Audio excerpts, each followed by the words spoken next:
प्यारे विद्यार्थियों नमस्कार। स्वागत है आप सभी का आपके अपने YouTube चैनल पर। तो आज की क्लास में दोस्तों हम बात करने वाले हैं रीट 2025 की परीक्षा के लिए राजस्थान जीके के ऐसे प्रश्न जो कि आपकी परीक्षा की दृष्टि से मोस्ट इंपॉर्टेंट होने वाले हैं। जितने भी छात्र छात्राएं रीट की तैयारी कर रहे हैं और 27 और 28 फरवरी को लेवल 1 और लेवल 2 का जिनका पेपर है उसके लिए आज की क्लास मोस्ट इंपॉर्टेंट होने वाली है। तो क्लास को साथ साथ में आपका आंसर बताते रहना है। तो बिना किसी देर के क्लास को शुरू करते हैं। पहला प्रश्न देखिए आपके सामने है, राजस्थान में दूध बावड़ी कहां पर स्थित है? ऑप्शन है रतनगढ़, चित्तौड़गढ़, माउंट आबू या फिर लोणकरण। सर जल्दी से सभी विद्यार्थी करेक्ट आंसर बताइए। 19 प्रश्नों को इस क्लास में संकलित किया गया जो कि परीक्षा की दृष्टि से इंपॉर्टेंट है और सीधा छपने की संभावना है। तो राजस्थान में दूध बावड़ी की बात करूं, ये आपके माउंट आबू के अंदर स्थित है। तीसरा ऑप्शन इस प्रश्न का बिल्कुल यहाँ पर करेक्ट आंसर हो जाएगा। चलिए अगला प्रश्न देखिए। अगला पूछा गया, निम्नलिखित संतों में से कौन मेवात क्षेत्र से संबंधित है? हरिदास, दादू दयाल, लालदास या फिर पीपा? जल्दी से सभी विद्यार्थी इसका राइट आंसर बताइए। मेवात क्षेत्र से संबंधित इनमें से कौन से संत हैं, यही आपसे पूछा गया है। तो जल्दी से सभी विद्यार्थी इस प्रश्न का राइट आंसर बताइए। तो इनमें से देखिए संत लालदास आपके मेवात क्षेत्र से संबंधित है। तीसरा ऑप्शन इसका बिल्कुल करेक्ट आंसर हो जाएगा। अगला देखिए। अगला पूछा गया, हल्दी घाटी के युद्ध को किस विद्वान ने खमनोर का युद्ध कहा था? Abul Fazal, Gopinath Sharma, colonel James Tod या फिर बंदायुनी? जल्दी से सभी इसका आंसर बताइए। कौन सा ऑप्शन इसका बिल्कुल राइट आंसर हो जाएगा? सभी को साथ साथ में आंसर बताते रहना है। तो खमनोर के युद्ध की बात करूं, देखिए अब्बुल फजल ने आपके हल्दी घाटी युद्ध को जो है खमनोर का युद्ध कहा था, जबकि बंदायुनी ने इस युद्ध को गोगुंदा का युद्ध के नाम से संज्ञा दी थी। अगला देखिए। अगला पूछा गया, जयपुर नगर का नक्शा किसके द्वारा बनवाया गया था? विद्याधर भट्टाचार्य, सवाई जयसिंह, पंडित गजाधर या फिर मिर्जा इस्माइल? करेक्ट आंसर इस प्रश्न का क्या हो जाएगा? जयपुर नगर का जो नक्शा है दोस्तों इनमें से किसके द्वारा बनाया गया था, यही आप सभी से पूछा गया है। तो जयपुर का जो नक्शा है दोस्तों वो आपके विद्याधर भट्टाचार्य द्वारा बनाया गया है। पहला ऑप्शन इसका राइट आंसर हो जाएगा। अगला प्रश्न देखिए। अगला पूछा गया, राजस्थान के किस जिले में प्लाया जिले हैं? कोटा, जैसलमेर, उदयपुर या फिर भरतपुर? जल्दी से सभी विद्यार्थी इसका राइट आंसर बताइए। प्लाया जिले जो है दोस्तों राजस्थान के कौन से जिले में पाई जाती हैं?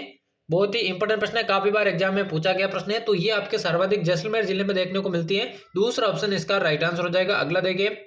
अगला पूछा गया, चुलिया जलप्रपात किस नदी द्वारा बनाया गया है? साबरमती, चंबल, बनास या फिर घग्गर? जल्दी से सभी इसका आंसर बताइए। जो चुलिया जलप्रपात है कौन सी नदी के द्वारा बनाया गया है, यही आप सभी से पूछा गया है। तो जल्दी से सभी विद्यार्थी इस प्रश्न का आंसर बताइए। चुलिया जलप्रपात की बात करूं, ये आपके चंबल नदी पर बनाया गया है। दूसरा ऑप्शन इसका करेक्ट आंसर हो जाएगा।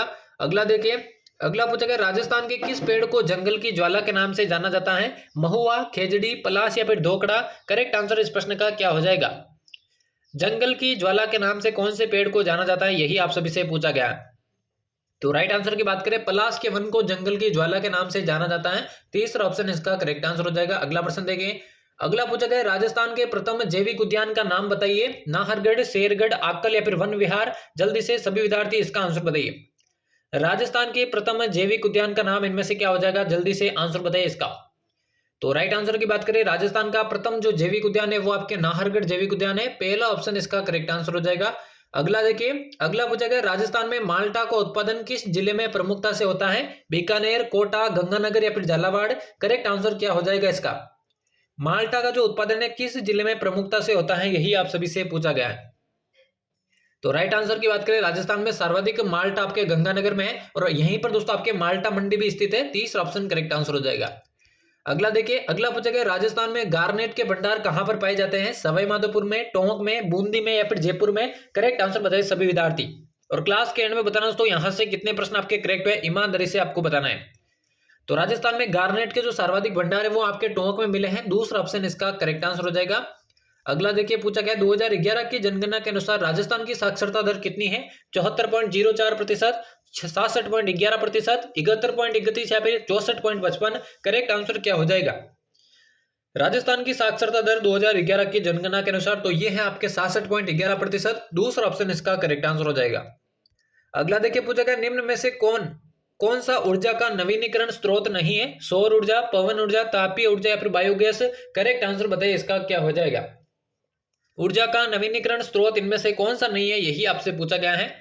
तो इनमें से देखिए जो बायोगैस, तापीय, पवन ऊर्जा और सौर ऊर्जा, ये तीनों आपके देखिए ऊर्जा के जो है नवीनीकरण स्रोत है। लेकिन जो तापीय ऊर्जा है वो आपके देखिए नवीनीकरण स्रोत नहीं है। तीसरा ऑप्शन इस प्रश्न का बिल्कुल यहाँ पर करेक्ट आंसर हो जाएगा।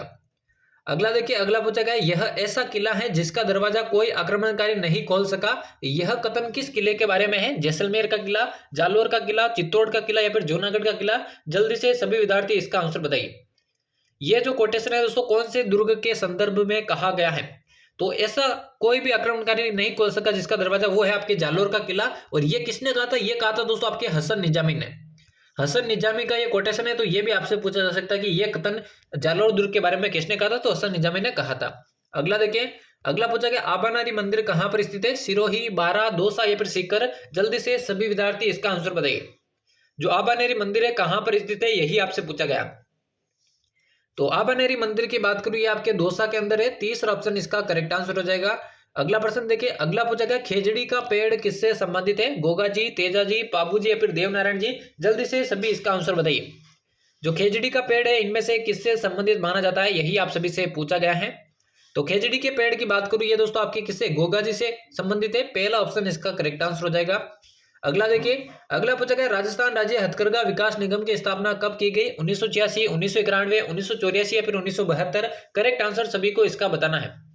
क्लास के एंड में बताना दोस्तों कितने प्रश्न आपके सही होता है। और डेली क्लासेस आपको इसकी मिलने वाली हैं। और रीट प्री के बाद रीट मेंस की भी क्लासेस चैनल पर लगाई जाएगी, जहां पर टॉपिक वाइज आपको सारे वीडियोस दोस्तों प्रोवाइड करवाए जाएंगे। तो राजस्थान राज्य हथकरघा विकास निगम की जो स्थापना है 1984 में हुई थी। तीसरा ऑप्शन इसका करेक्ट आंसर हो जाएगा।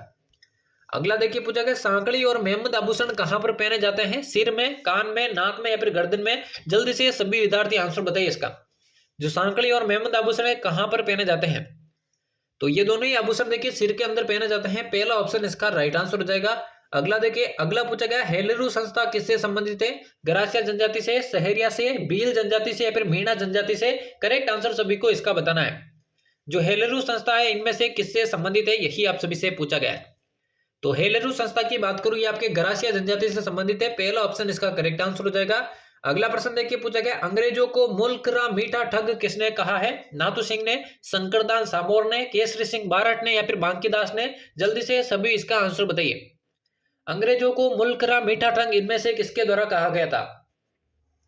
तो अंग्रेजों को मिलकर मीठा ठग जो है वो शंकरदास सामोर ने कहा था। और बांकीदास ने इनके संदर्भ में कहा था कि आयो अंग्रेज मुल्क के ऊपर, ये इसकी रचना है जो कि प्रसिद्ध रचना है। तो दूसरा ऑप्शन इस प्रश्न का करेक्ट आंसर हो जाएगा। अगला देखिए, अगला पूछा गया चंपानेर की संधि किन राज्यों के बीच हुई थी? मालवा और गुजरात, मेवाड़ और गुजरात, मालवा और मेवाड़? और चौथा ऑप्शन है मेवाड़ और मारवाड़। जल्दी से सभी विद्यार्थी इसका आंसर बताइए। जो चंपानेर की प्रसिद्ध संधि है कौन से राज्यों के बीच हुई थी? तो ये आपके मालवा और गुजरात के बीच में हुई थी 1456 में। और किसके विरुद्ध हुई थी? तो राणा कुंभा के विरुद्ध ये संधि हुई थी। चलिए अगला प्रश्न देखिए, अगला पूछा गया बनास नदी का उद्गम कहां से होता है? मेहंद झील से, बैराट से, खमनौर से या फिर गोकुंदा से? जल्दी से सभी विद्यार्थी इसका आंसर बताइए। जो बनास नदी है दोस्तों इसका उद्गम कहां से होता है, यही आप सभी से पूछा गया है। बनास नदी को देखिए कौन सी नदी? तो वशिष्ठी नदी के नाम से इसे जाना जाता है। वशिष्ठी नदी के नाम से इस नदी को जाना जाता है। और इसका जो उद्गम है राजसमंद की खमनौर की पहाड़ियों से होता है। तीसरा ऑप्शन इसका बिल्कुल करेक्ट आंसर हो जाएगा। अगला देखिए पूछा गया है राजस्थान के किस लोक देवता को पीरों का पीर कहा जाता है? गोगा जी, देवनारायण जी, रामदेव जी या फिर तेजा जी? जल्दी से सभी विद्यार्थी आंसर बताएं इसका। कौन से लोक देवता को पीरों का पीर कहा जाता है, यही आप सभी से पूछा गया है। तो पीरों का पीर बिल्कुल आपके रामदेव जी को कहा जाता है। तीसरा ऑप्शन इसका राइट आंसर हो जाएगा। अगला प्रश्न देखिए, पूछा गया 1857 की क्रांति के समय कोटा का शासक कौन था? महाराव राम सिंह द्वितीय, महाराव राम सिंह प्रथम, महाराव माधो सिंह द्वितीय या फिर महाराव उमेद सिंह प्रथम? करेक्ट आंसर इस प्रश्न का क्या हो जाएगा? 1857 की क्रांति के समय कोटा का जो शासक था वो कौन था? तो वो था आपका महाराव राम सिंह द्वितीय। पहला ऑप्शन इसका करेक्ट आंसर हो जाएगा। अगला प्रश्न देखिए, अगला पूछा गया श्रीमती रमा देवी राजस्थान के किस किसान आंदोलन से संबंधित थी? ठीक है ना, किसान आंदोलन से संबंधित थी। बेंगू, बिजोलिया, बूंदी या फिर बीकानेर? जल्दी से सभी विद्यार्थी इसका आंसर बताइए। जो रमा देवी है दोस्तों कौन से किसान आंदोलन से संबंधित थी, यही आपसे पूछा गया है। तो ये बिल्कुल आपकी बिजोलिया किसान आंदोलन से संबंधित थी। दूसरा ऑप्शन इस प्रश्न का करेक्ट आंसर हो जाएगा। और आज के महत्वपूर्ण प्रश्नों की क्लास का ये अंतिम प्रश्न होने वाला है। यहाँ पर आपसे पूछा गया है डाई नदी का संबंध कौन से जिले से है? बीकानेर, धौलपुर, अजमेर या फिर सीकर? जल्दी से सभी विद्यार्थी इसका आंसर बताइए। और 25 में से कितने प्रश्न आपके करेक्ट हुए ईमानदारी से आपको कमेंट बॉक्स में बताना है, जिससे आपको अपनी तैयारी का मालूम चल सके। तो डाई नदी के संबंध की बात करूं दोस्तों, बिल्कुल अजमेर जिले से संबंधित है। तीसरा ऑप्शन इसका राइट आंसर हो जाएगा। तो यहाँ पर हमारे रीट 2025 की परीक्षा के लिए राजस्थान जीके के मोस्ट इंपोर्टेंट प्रश्नों की क्लास समाप्त होती है। प्री के बाद मेंस की भी इसी तरह की क्लासेस आपको चैनल पर देखने को मिलेगी। तो चैनल को अभी तक आपने सब्सक्राइब नहीं किया तो सब्सक्राइब करके बेल आइकन को प्रेस कर देना। क्लास अच्छी लगी तो क्लास को लाइक कर देना और अपने सभी दोस्तों में शेयर कर देना। तो मिलते हैं किसी और नई क्लास में, तब तक लेते हैं आप सभी से अलविदा। धन्यवाद।